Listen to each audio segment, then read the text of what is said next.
I'm here because I am a roaring lion crying out righteousness. I am against homosexuality. I'm not against people who go the wrong way. I'm not. We've had a lot of people come through our church through the LGBTQ. They were that. They came here. They got saved, got washed in the blood, and went on to do great things in the ministry. I don't hate people, but the Word of God says it's wrong. And this young woman, who's a young girl, took on Michelle the fist bumper. Michelle the fist bumper thinks she's so smart. You know, she thinks she's so shrewd. She thinks she love who you want to love, marry who you want to. That is so sick. You know, it just is. It just is. Anyway, this young girl actually took us to school. She took me to school on what this whole business of gender identification is all about. Gender surgery. This girl took me to school. Mr. Engineer, play that clip, and I'll come back. Just everybody, just listen to it. You're gonna be blessed. This girl took me to school on this one. She's a young Hamite too, by the way. Demonizing our children for being who they are and loving who they love. Look, that doesn't make anybody's life better. Okay. Being who they are and loving who they love. I love the vagueness, right? Because they can go out and like make these very vague statements that sound super beautiful, but let's really break down what that means. Being who they are is, of course, in reference to gender ideology and transgenderism and gender dysphoria, often experienced by kids in today's day and age at exponentially rising rates, which is just insane. So by being who they are, she means kids either socially or medically transitioning. The big hot button issue is, of course, the medical transition, which the left supports and Republicans do not support. So what she means by be who they are is allowing little boys to undergo puberty blockers, hormone replacement therapy, have their genitalia cut off of their bodies in service of this new identity, become lifelong medical patients for the rest of their lives with a multitude of complications because these are experimental procedures. That's what she means by be who they are. Now, once you have your genitalia cut off of you as a young boy, you have to have medication for the rest of your natural born life to sustain the absence of that. It is absolutely sick. Who would want to do that? And a 5-year-old boy whose mother or father agrees, like Dwayne Wade agreed that his son would have that happen to them, who would agree your 5-year-old ain't never had sex, has never had an orgasm, just pardon my language, that's a little bit strong for you. They don't know what they're doing. And yet a dumb parent and somebody as demonic as Michelle Obama would say, I agree, I support a 5-year-old child who ain't never had sex, don't know nothing about, pardon me again, an orgasm, agreeing to have it cut off, and then for the rest of your life, you've got to have a medication to sustain that empty place on your body between your legs. It is sick. And this woman was the wife of the president. You know, a lot of people say it's not Michelle Obama, but it's Michael. A lot of people, have y'all heard that before? Yeah.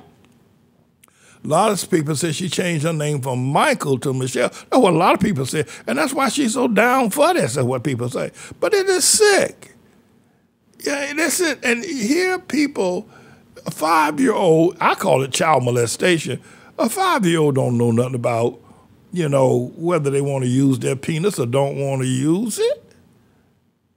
And then you got to take medication. Well, let's listen to the rest of this, Mr. Engineer. For girls, she means undergoing puberty blockers, hormone replacement therapy, double mastectomies, having a skin off your arm flayed off during surgery, made into a phallic shape so that you can have male genitalia or something resembling male genitalia, and having that attached to your privates. That's what she means by allowing kids to be who they are. See, when we strip away this really nice language of kids know who they are and they know who they want to be, and we talk about what it really means, how it's really implemented, do you see how the image changes? And I'm going to be really graphic here. For those of you who don't understand, I sort of explained how a girl undergoes that sex reassignment surgery. Let's explain how a boy gets that done. He's going to have his genitalia cut off He's then going to have a hole opened up in his private area. And if you're thinking, Amala, that's not naturally there. You know, there's no female anatomy in there. How does one keep that open? They're given a dilator that they will go home with, and every single day have to put a dilator in this hole. I mean, are you listening to this? Are you listening to this? And parents, you got to understand. Let me say something to you. These people that support LGBTQ and support this surgery stuff, this transgender stuff, you know, of a boy having his genitalia cut off, and now he's got to have medication for the rest of his life. Then he's got to have something to keep the hole that it makes so he can pretend to be a woman.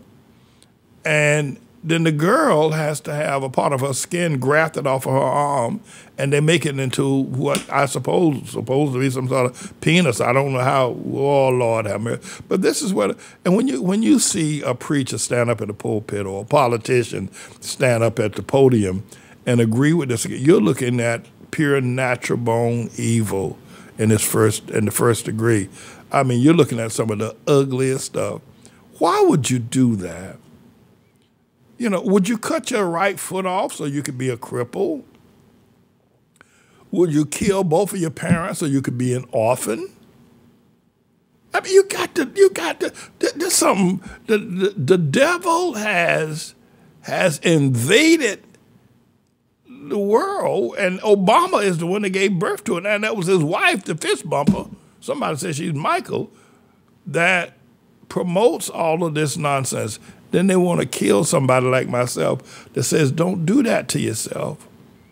Don't cut off your natural organs. Don't cut off your hand, your nose to spite your face. Go ahead, Miss Engineer. That has been opened up in their body to keep it open. Now, you can imagine a hole just randomly being placed in your body. There's probably a lot of different medical complications that happen with that. Yeah, some people have it closed up. Many have infections. The dilator is extremely painful. Of course, there's nothing natural that's happening for a woman happening down there. So you can imagine all the different medical complications that happen with that. So when she says allow children to be who they want to be, that's what Michelle Obama is talking about. Again, stripping away the language really changes what that means, and it changes how beautiful the sentiment actually is. Now, she says, for being who they are and for loving who they love. How many of you knew your sexuality at like 4 years old? Any of you? No? Probably not. You probably maybe had a crush when you went to preschool. And you thought, oh, Sally's really cute, or, you know, oh, that kid, Chris, he's really cute. I think I have a crush on them. Do kids really know what that means? Do they know what their sexuality is? So why are we concerning ourselves with who children love and promoting this idea that children just love who they love and they are who they are? And that's why we should have these conversations about sexuality and sexual acts in their schools, which is what's happening. So when you see parents go to school board meetings and they're saying, I found pornography in my child's library book. And maybe they shouldn't be looking at images of two men in bed together, and they shouldn't be reading a description of what sexual acts look like between heterosexual or homosexual couples.